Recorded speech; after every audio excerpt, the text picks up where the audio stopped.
The evening sun sank low behind the hills, painting the wide sky in deep gold and fading orange. Dust swirled softly across the lonely stretch of prairie where Eli Carter's ranch stood. The wooden gate creaked in the wind, and the only sound that broke the silence was the steady rhythm of Eli's boots across the dry earth. He had been walking the same path every day for years, from the barn to the corral, from the corral to the porch, living a life that no one envied, but everyone respected. He was a man who spoke little, worked hard, and carried a sadness no one dared to mention. 7 years had passed since the fever took his wife, Sarah, and their unborn child. He had buried them under the oak tree near the creek and had never left the ranch since. The people in town called him the Ghost Rancher. Some said he had gone half mad from grief. Others said he simply preferred the company of cattle to people. But the truth was quieter and deeper than anyone knew. Eli had locked his heart away and he had thrown away the key. Every morning he woke before the sun, fed the horses, fixed fences, and spoke to no one. The mail came once a month, but he rarely opened the letters. There was no one left to write to him, and no one he cared to answer. His days were filled with chores that kept his hands busy but his soul empty. At night, he would sit by the small fire in his cabin staring at the rocking chair opposite him, the one Sarah used to sit in, and listen to the sound of the wind brushing against the windows. The ranch was large, but his world had grown painfully small. Sometimes riders passed through asking for water or a place to rest. Eli offered what they needed but never stayed to talk. He had no stories to tell and didn't want to hear theirs. He had learned long ago that listening meant remembering, and remembering hurt too much. Still, there were moments, quiet moments, when he looked at the wide open land and thought maybe, just maybe, life wasn't finished with him yet. But those thoughts came and went like the breeze. That all changed one gray afternoon. A storm had been rolling in since morning, heavy clouds gathering low over the mountains. Eli was out near the barn, stacking hay, when he saw movement on the ridge to the west. At first he thought it was a stray horse, but as the figure came closer, he saw a woman riding hard. Her body bent low over the saddle, clutching something wrapped in a blanket. The sight made him pause. It was rare for anyone, especially a woman, to ride alone through that part of the land. Rain began to fall in sharp, cold drops. The wind howled through the canyon, whipping dust into the air. Eli wiped the water from his face as the rider approached his gate. The horse stumbled, tired and trembling. The woman slid down from the saddle, her dark hair plastered to her face by the rain. In her arms she held a small child, maybe 5 or 6 years old, who was coughing weakly. She stood there, breathing hard, her clothes soaked and torn at the edges. Eli could see the markings on her jewelry and the patterned shawl around her shoulders, Apache designs, simple and hand-woven. Her face was strong but weary, and her eyes, deep brown like the earth after rain, met his without fear. "Please," she said, her voice low but steady.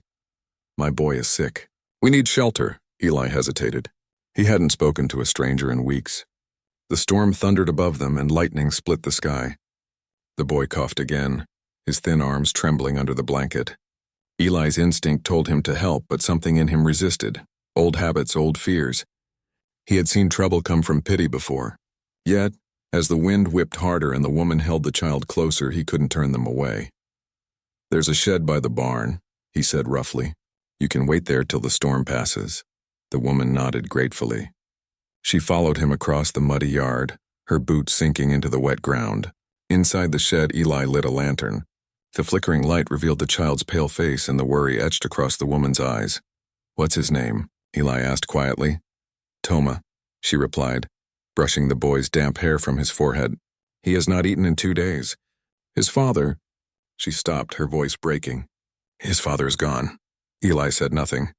He wasn't good with words, and comfort didn't come easy to him. But he fetched a blanket from the tack room and placed it near the small fire pit. "You can dry him off," he said. "There's water in the bucket outside. I'll bring some bread." When he returned, she was humming softly, a gentle tune that echoed like something ancient and sad. The boy was asleep beside her, his breathing shallow but calm. She took the bread and nodded. "Thank you, rancher," she whispered. Eli studied her for a moment. There was something about the way she sat, tired yet proud, that reminded him of Sarah. Not her face or her voice, but her strength. He noticed the scar across her wrist, the calluses on her hands. This was no helpless woman. She had fought to survive. The rain hammered against the roof for hours. Eli stayed near the doorway, staring at the storm and listening to the soft sound of the child's breathing. When the thunder finally quieted, the woman spoke again. "My name is Naya," she said almost to herself. "We came from the north.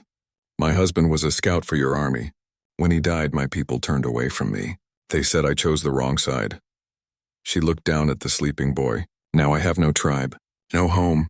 Eli looked at her, his jaw tight. He had no tribe either, in his own way. No family, no one to speak his name when he was gone. He didn't know what to say, so he simply nodded. "You can stay tonight," he said. "Tomorrow we'll see what can be done." "Thank you," she murmured. Her eyes softened. "You are a good man." Eli turned away quickly, uncomfortable with the words. He didn't think of himself as good. He thought of himself as surviving, nothing more. He left the shed and walked toward the cabin, his boots sinking deep in the mud. Inside, he sat by the fire, but his thoughts wouldn't settle. Every time he closed his eyes, he saw the woman's face, tired but full of quiet strength. And the child, so small yet so brave, clinging to her like a lifeline. By morning, the storm had passed. The air smelled fresh and the land glistened under the early sun. Eli stepped outside and found Naya already awake, feeding her horse with what little hay was left. The boy sat on the steps, wrapped in one of Eli's old coats, eating the last piece of bread. He smiled faintly when he saw Eli, and for the first time in years, Eli felt something shift inside his chest, like a crack in a wall that had been sealed too long. "You should rest another day," Eli said gruffly. "The roads will be washed out." Naya looked up at him. "We will not trouble you more than we must," she replied, her voice calm but firm. "It's no trouble," he said quietly. Then after a pause, he added, "The boy, he reminds me of someone I knew." Naya smiled faintly. "Then perhaps fate sent us here." Eli didn't answer. He just turned toward the barn and began his work. But all day his thoughts stayed with the woman and her child. When he saw them walking by the creek that evening, the boy laughing as Eli Carter woke before sunrise as he always did. The air was cold and mist clung to the grass like a thin blanket. He stepped outside, boots crunching on the dirt, and saw the Apache woman sitting by the fire pit with her boy. She hadn't slept much. The boy's cough echoed softly in the still morning. Eli stood there for a long moment, unsure what to say. He wasn't used to company, especially not strangers, but something about the way she held the child, protective and quiet, made him feel something he hadn't felt in years. Concern. She looked up when she sensed him watching. Her eyes were dark but calm. "He's better this morning," she said softly. "Thank you for letting us stay." Her words were careful, respectful. Eli nodded once, not trusting his voice. He poured coffee into an old tin cup and handed it to her. "Got some bread, too," he said gruffly. "Ain't much, but it's warm." The woman smiled faintly, a small, tired smile that made Eli look away. "My name is Naya," she said. "My boy is Toma." Eli nodded again. "Eli Carter," he replied simply. The boy peeked up at him with wide eyes before hiding his face against his mother's shawl. When the sun rose higher, Eli saddled his horse and went out to check the fences. The storm from the night before had scattered branches everywhere. As he worked, his thoughts kept drifting back to the woman and the child sitting by his hearth. It had been a long time since anyone sat at his table. The last time had been with his wife Anna, before she fell ill. He remembered her laughter echoing through the ranch, the smell of bread baking, her gentle touch when she'd tease him about being too serious. He pushed the memory away and hammered another nail into the broken rail. By noon he returned to find Naya sweeping the porch and the boy feeding chickens. She had washed his old dishes, mended a torn curtain, and stacked kindling neatly by the wall. Eli frowned, not because he was upset, but because the place looked lived in again. He cleared his throat. "You didn't have to do all that," he said. She looked up from her work, brushing a strand of hair from her face. "I wanted to," she answered simply. "I can help until we go." Eli's stomach tightened at her words. "Go?" he repeated. She nodded. "I won't stay long. I just need time to find a safe place for my boy." Eli glanced toward Toma, who was chasing a hen and laughing softly. The sound made the old ranch feel young again. "You both can stay until he's strong," Eli said finally. No sense rushing off with him sick. That evening he brought in a small wooden box. Inside were jars of herbs, old medicine left from Anna's days. She used to help folks who were sick, he said quietly, setting the box on the table. Maybe this'll help your boy. Naya's eyes softened. Thank you, Eli Carter, she whispered. You have a kind heart. He almost laughed at that. No one had called him kind in years. Most saw him as cold and distant, a man turned to stone by loss. But when Naya placed her hand over the medicine jar, something warm flickered inside him.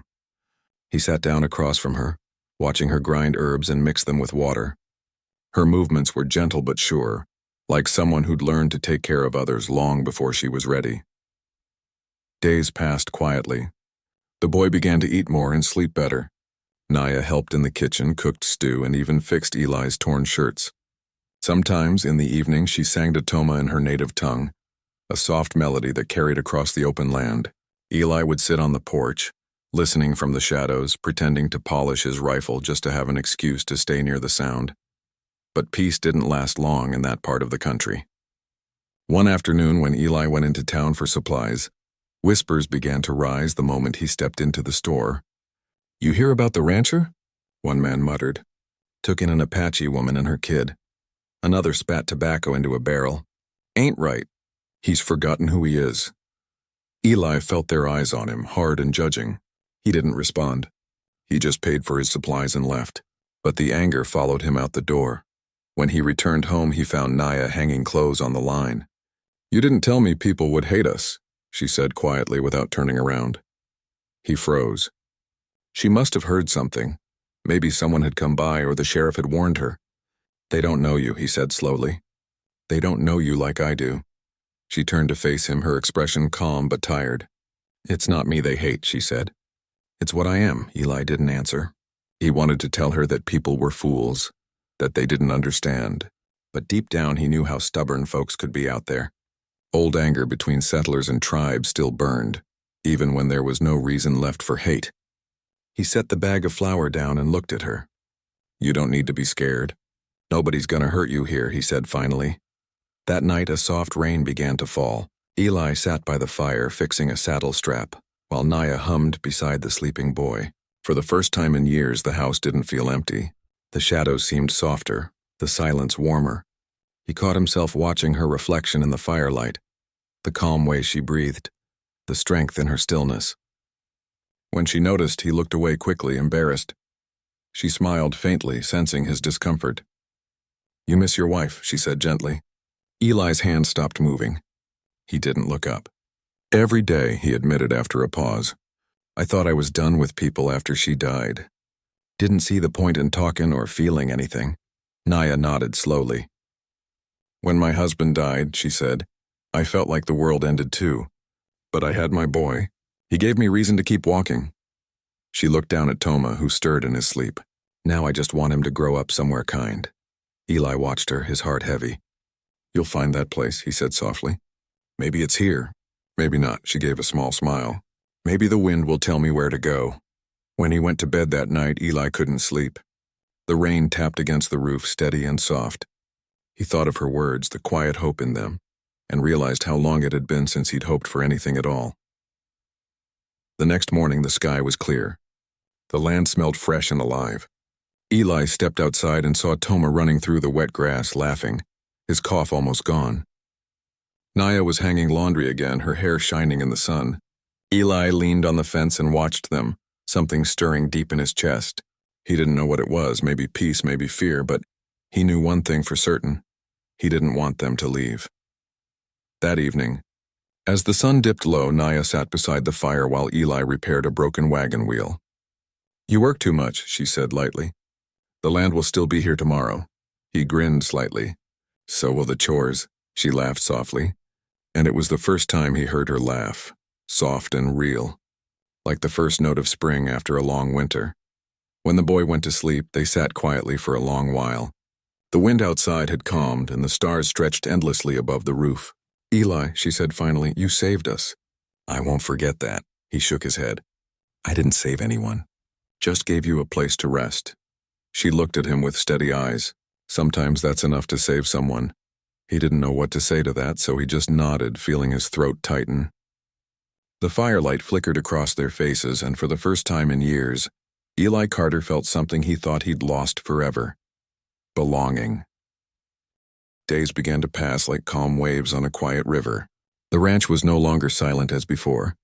Naya's voice, soft and calm, blended with the sounds of cattle and wind. Toma's laughter filled the air when he ran after chickens or played with the ranch dog, Rusty.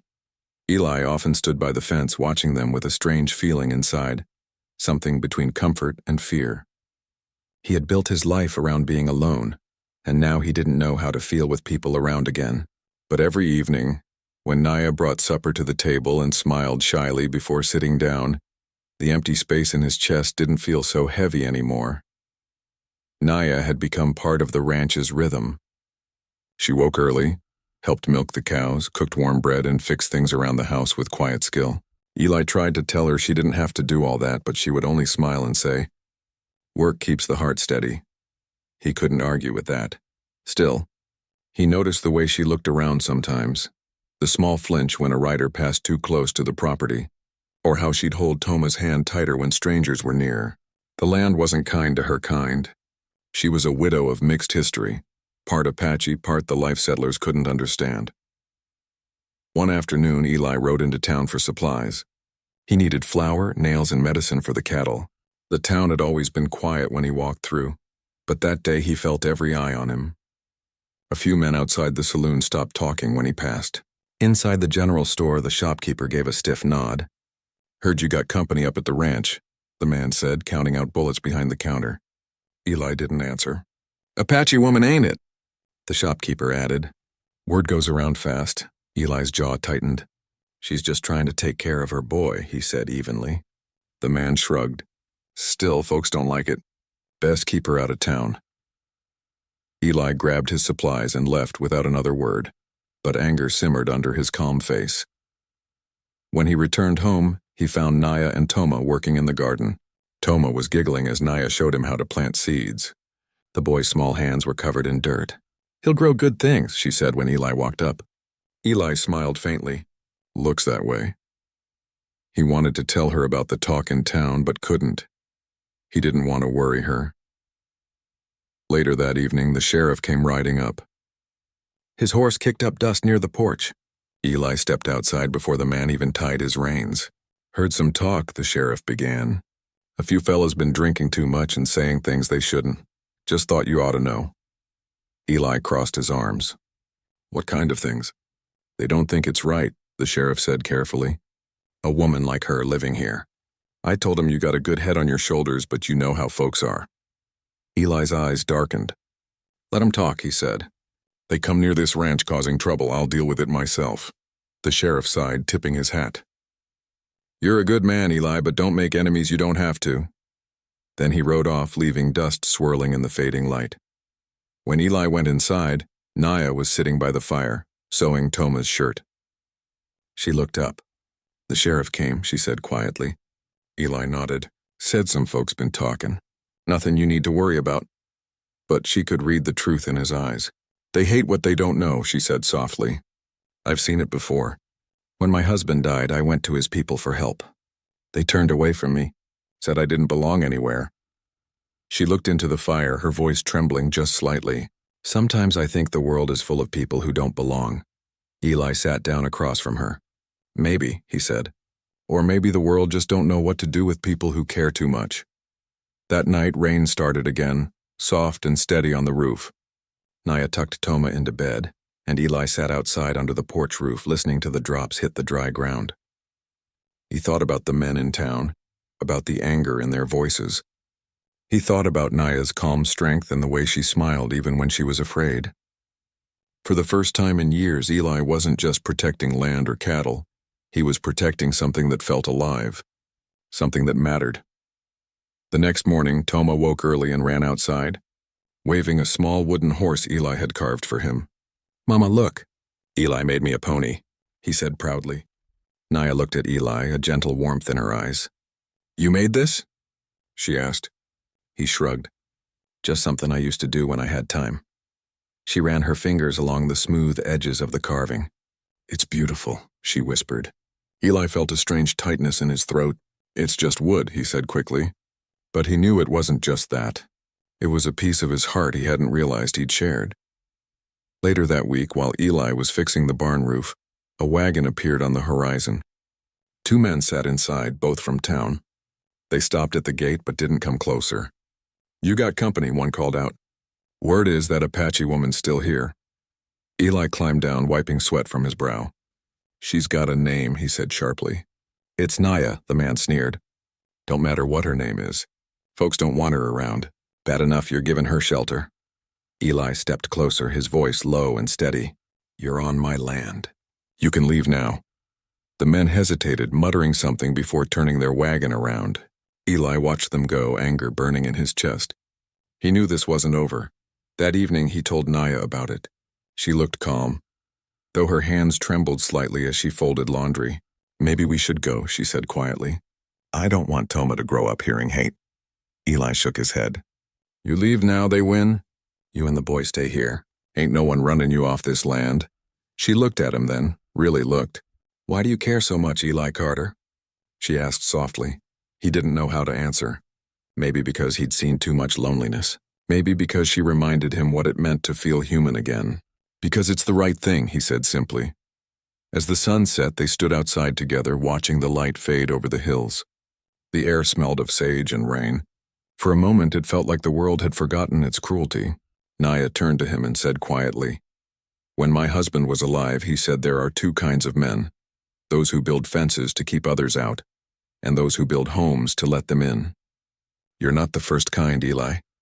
He didn't answer, but the words stayed with him long after she went inside. That night the wind rose again, carrying a faint howl through the plains. Eli sat by the window watching over the land. He thought of the two men of the whispers in town. Trouble was coming. But when he looked toward the small bed where Toma slept and saw Naya's shawl draped over the chair, he knew something for certain. He'd protect them, no matter what came.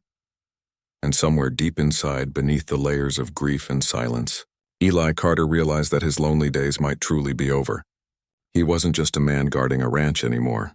He was guarding a family he hadn't expected to find. The next few days passed quietly, but the air felt heavier. Eli could sense it even when the sky was clear. The ranch looked peaceful. The cattle grazed, the windmill turned lazily in the breeze, and Naya hummed while she worked in the kitchen. But there was tension under that peace, a feeling that something was waiting beyond the horizon. Even Rusty, the old ranch dog, barked at shadows more often than usual. One morning, as Eli was fixing a gate, he saw dust rising in the distance. His stomach tightened. It was a small group of riders, 5 or 6 men coming fast. He wiped his hands on his jeans and reached for his rifle, resting it against the fence post. When they got close enough, he recognized 2 of them. They were the same men who had come by earlier, their faces rough with anger and drink. The others looked just as mean. The lead rider stopped a few feet away. "We warned you, Carter," he shouted. "You let that Apache woman stay here, you'll bring trouble on yourself." Eli didn't move. His eyes stayed calm, but his hand rested near his rifle. "Ain't no trouble here," he said. "Just a woman and her boy trying to live. That's the problem," the man sneered. "You think we'll just let her stay like she belongs here?" "She don't." "None of them do." The others murmured their agreement. Eli felt his blood heat, but his voice stayed steady. "This is my land," he said slowly. "And she's under my roof. That means she's under my protection." The men shifted uneasily, glancing at one another. Then one spat into the dirt. "You've lost your mind, Carter. We'll handle this ourselves if you won't." The sound of the hammer clicking on a revolver echoed across the field. Eli didn't raise his gun yet, but his body was tense as a coiled spring. Just then, the door to the house opened. Naya stepped out, holding Toma close to her side. Her eyes were calm, but there was fear beneath that calmness. "Go back inside," Eli said quietly, without turning. But she didn't. She stood tall, her chin lifted. "We don't want trouble," she said softly. "We only want peace." The men laughed harshly. "Peace?" one said. "Not after what your people done." Eli's eyes darkened. "That's enough," he said, voice like iron. "You're not bringing your hate here. Get back on your horses and go home." For a few seconds, no one moved. Then one man raised his gun slightly as if testing his courage. Eli's voice cut through the air like a whip. "You point that thing at my house again and you won't leave this ranch standing." His tone wasn't loud, but it carried power. The man hesitated, but his pride wouldn't let him back down. The next moment happened fast. He jerked his gun up. Before Eli could react, a shot rang out, but it didn't come from him. The sound came from behind, sharp and clear. One of the men yelped as a bullet hit the ground near his boot, spraying dust. Everyone froze. Eli turned slightly and saw Naya holding his old rifle. Her hands were steady, her eyes locked on the riders. "I said we want peace," she said in a calm but fierce voice. "But if you come closer, you'll leave without your horses." The men looked at each other, fear flashing in their eyes. They hadn't expected that. Eli stepped forward, his voice quiet but firm. "You heard the lady. You've done enough talking. Now ride." One by one, the men turned their horses, muttering curses as they rode off. When the dust settled, Eli finally lowered his gun and turned toward Naya. She was breathing hard, but her face stayed strong. He walked up slowly, his eyes filled with a mix of surprise and admiration. "You didn't have to do that," he said softly. She shook her head. "They would have hurt you. Or my child. I couldn't let that happen." Her voice trembled slightly now that the danger was over. Toma ran to her and she knelt, wrapping her arms around him. Eli placed a gentle hand on her shoulder. "You did right," he said. "You were brave." That night, after Toma had fallen asleep, Eli sat by the fire with Naya. The room was quiet except for the crackling wood. She was mending a tear in his coat, but her hands moved slowly, her thoughts far away. "They'll come back," she said finally. "Men like that don't forgive being stopped by a woman." Eli looked at her across the fire. "Then they'll find me waiting," he said. Naya's eyes lifted to his. "Why do you risk so much for us?" she whispered. "You could have sent us away." He thought for a moment, then spoke in a low voice. "I spent half my life trying not to feel. After my wife died, I built these walls around myself. But you and your boy, you tore them down without even trying. You gave this place life again." She looked at him for a long moment, her eyes glistening in the firelight. "You gave us safety," she said. "Maybe that's what people like us do, we give what we've lost." The wind outside picked up, rattling the windows. Eli got up and checked the door, making sure the latch was tight. When he turned back, Naya was staring into the flames, lost in thought. "You know," she said quietly, "in my tribe we believe that souls who suffer alone are like dry earth. But when they meet another soul who understands pain, they bloom again." She looked up and smiled faintly. "Maybe your heart's blooming again, Eli Carter." He couldn't help but smile back, a small, tired smile that carried both pain and warmth. "Maybe it is," he said. The days that followed were quiet again, but something between them had changed. They moved together like they'd been part of each other's lives for years. Naya helped Eli in the barn, learning how to saddle horses and repair fences. Eli, in turn, began to teach Toma small chores, how to ride gently, how to feed animals, how to handle tools safely. The boy laughed and called him Pa one afternoon without even realizing it. Eli froze for a second, his eyes wide. Then, slowly, a smile crept across his face. But the memory of that day, the men, the guns, the fear, never left him. He doubled the locks on the barn and made sure his rifle was always close by. He didn't tell Naya, but he had a feeling that trouble wasn't finished. One evening, as the sun set behind the red hills, Eli and Naya sat outside watching the horizon. The air smelled like dust and sage. The sky was painted gold and purple. Toma ran circles around Rusty, laughing as the dog barked joyfully. Eli looked at Naya. "You're stronger than most men I've met," he said. "What you did that day took courage." She shook her head. "It wasn't courage," she said softly. "It was fear. Fear of losing what little I have left." He nodded slowly. "Maybe that's what courage really is. Doing what you have to even when you're scared." She smiled faintly. "Maybe so." As the stars began to appear, the world seemed quiet again. But Eli knew the peace was fragile. Somewhere out there, the same men were probably still angry, still talking in dark corners of the saloon. He didn't know when or how they'd come back, but he knew one thing for sure. This time they wouldn't just be facing a lone rancher. They'd be facing a man with something to protect, and a woman who had already proven she could fight beside him. That night, when the moon rose high, Eli sat by the window, watching over the land he called home. Naya and Toma slept peacefully in the next room. He took a deep breath, feeling the cool air from the open window. For the first time in years, he wasn't just guarding his ranch from the world. He was guarding his family. and as the wind carried the soft sound of Naya's breathing from the next room, Eli Carter made a quiet promise to himself. Whatever came next, he wouldn't run, and he wouldn't hide. He would stand his ground for her, for the boy, and for the life that had finally begun to bloom again.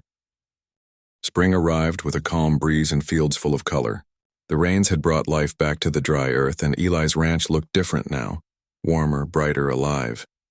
The cattle were strong, the grass thick and green, and laughter often echoed across the yard.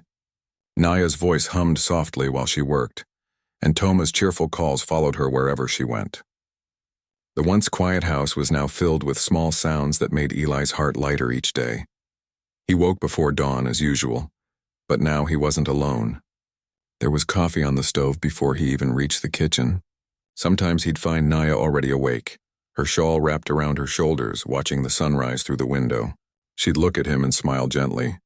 "The day will be good," she'd say, and somehow it always was. Toma was stronger now, his cough gone, his cheeks full of color. Eli had started teaching him to ride a small horse. At first, Naya was nervous, standing near the fence, hands clasped tightly. But when Toma laughed and held on steady, she began to relax. "He's a natural," Eli said proudly. Naya smiled, watching her boy chase the wind. "He takes after his father," she said softly, her eyes glistening. Eli didn't ask more. He knew some memories were too heavy to touch. Life settled into a peaceful rhythm, but that peace still carried shadows. Some nights Eli would stand by the porch with his rifle nearby, watching the horizon. He never forgot the men who had come that day. But they didn't return. Maybe they'd finally given up, or maybe they were waiting. He didn't know, but he stayed ready. One bright morning, the sheriff rode up again. His horse trotted slowly, and his face looked tired. "Mornin', Eli," he said, tipping his hat. "Just came to tell you something." Eli nodded for him to speak. "Those men who caused trouble, they left town. Heard they headed north for work. Guess they realized no one was going to follow them." Eli felt a weight lift from his chest. "Appreciate the word, Sheriff." The man nodded. "Town's talking different now, too. Some folks said they were wrong about her. Guess word got around how she stood her ground that day." He smiled faintly. "Seems courage has a way of changing minds." After the sheriff left, Eli walked back to the house where Naya was kneeling by the garden. She looked up, her hands covered in soil. "He brought news?" she asked. Eli nodded. "They're gone. For good, I hope." She let out a slow breath of relief, her shoulders relaxing. "Maybe peace really has come," she said softly. Over the next weeks, the ranch became more than just land, it became a home. Naya's touch could be seen everywhere. She planted flowers by the porch, mended the curtains, and painted the old fence white. The air smelled of bread and wildflowers instead of dust. In the evenings, they'd sit together after supper. Toma would fall asleep with Rusty curled beside him while Naya and Eli talked quietly, sharing small stories of their lives before fate brought them together. One night, Naya asked, "Do you ever think of leaving this land?"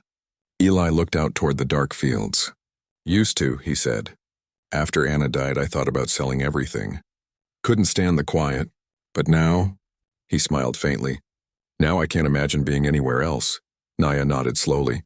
"Maybe the land remembers kindness. It gives back what you put into it." Eli looked at her, seeing the soft glow of the firelight on her face. "Maybe you're right," he said. That same night, a light rain began to fall. The roof hummed gently and the air was cool and fresh. Eli stood at the window, watching the drops slide down the glass. He turned when he heard Naya's voice behind him. "You still watch the storms," she said with a small smile. "Old habit," he replied. "They remind me that nothing stays the same forever." She stepped closer, standing beside him. "In my tribe," she said quietly, "rain means forgiveness. It washes away old sorrow." Eli nodded slowly. "Guess that's what it's been doing here." The following morning, the world seemed new. The sun broke through the clouds and the earth sparkled with dew. Eli took Toma to the barn to show him how to harness a horse. Naya watched from the doorway, her heart full. The boy looked up at Eli with admiration. "You'll be a fine hand one day," Eli said, patting his shoulder. "Maybe even better than me." That evening, when supper was done, Toma fell asleep early. Eli and Naya sat on the porch, watching the last light fade. The sky was painted orange and purple, the kind of sunset that made even silence feel rich. "You ever miss your people?" Eli asked softly. Naya's eyes lingered on the horizon. "Sometimes," she said. But sometimes I think they'd be proud of me now. I've found peace and a family again. Eli looked at her, his chest tight with emotion. He wanted to say something, but words felt small. Instead, he reached out and took her hand. For a moment, she froze, surprised, but then her fingers closed gently around his. They sat like that, saying nothing, watching the stars appear one by one. Weeks later, when spring turned to early summer, the town held its yearly market. Eli hadn't gone in years, but this time he decided to take Naya and Toma. When they arrived, people turned to look, but not with the same hostility as before. Some nodded politely, others smiled faintly. The baker offered Toma a sweet roll for free. The blacksmith tipped his hat to Naya. The whispers that had once carried hate now carried quiet respect. As they walked through the market, Naya stopped at a stall with a small wooden cross for sale. She picked it up gently, her eyes soft. "For your wife?" she asked. Eli hesitated, then nodded. "For both of them," he said quietly. She smiled, understanding without more words. That night, after they returned home, Eli placed the cross on the mantel beside a small carved figure Toma had made. He looked around the room, the firelight, the laughter, the peace, and realized something he hadn't in a long time. He wasn't just surviving anymore. He was living. Years passed slowly after that, and life remained kind. The ranch grew, the land flourished, and Toma grew into a strong, respectful young man. He called Eli Pa without hesitation now, and Eli answered proudly every time. Naya's hair began to show streaks of gray, but her eyes still shone with the same gentle strength. Together they built something no storm could wash away. Sometimes travelers passing through would stop at the gate, asking if this was the ranch once owned by the ghost rancher. Eli would laugh softly and say, "Was a long time ago." They'd look at him, at Naya, at the boy working nearby, and understand. On quiet evenings, when the wind swept softly across the plains, Eli would sit on the porch with Naya's hand in his, watching the sun sink behind the hills. The world around them glowed golden warm, like it was finally at peace. He would look at her and whisper, "Guess the Lord knew I wasn't meant to be alone forever." She would smile, leaning her head on his shoulder. "No one is meant to be alone, Eli Carter," she'd say. "Some hearts just take longer to find their way home." And as the stars came out, shining over the calm ranch, Eli knew that after all the years of silence and sorrow, his heart had finally found its home, with the Apache widow who once knocked on his door and said, "My child needs a father." And from that moment on, he was never alone again.